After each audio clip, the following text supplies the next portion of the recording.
Dünyada işler köp gençesi yaman.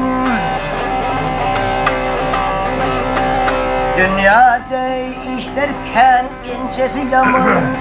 Bir oldur yersiz kaharca şirse.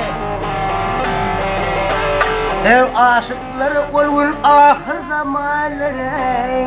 Yardan ara düşüp arada şirse. Vah vah ey taş yelse.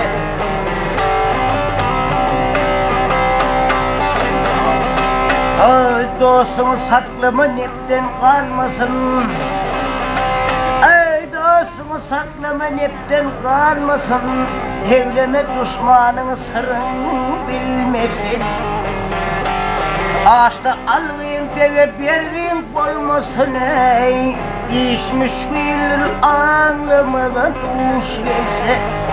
Vah vah ey duş gelse.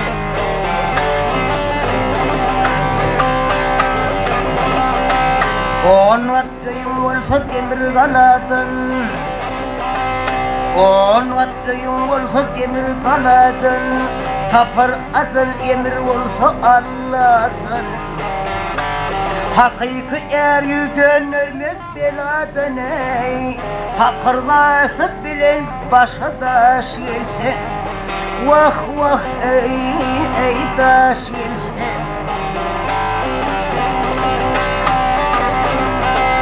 Dost men diye lonkullan var yalandan.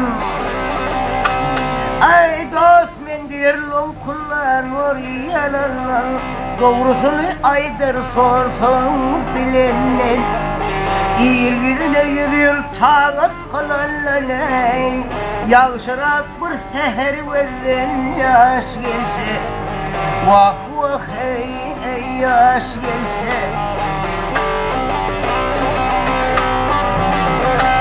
Mağtımını söyle aklın yetince. Mağtımını söyle aklın yetince. Kıyametin kalan dikar yatınca. Temuda dur te dünyadan ötünce. Yağışı yüzde yervet atın kuş gelse. Vah vah ey kuş gelse. Holy.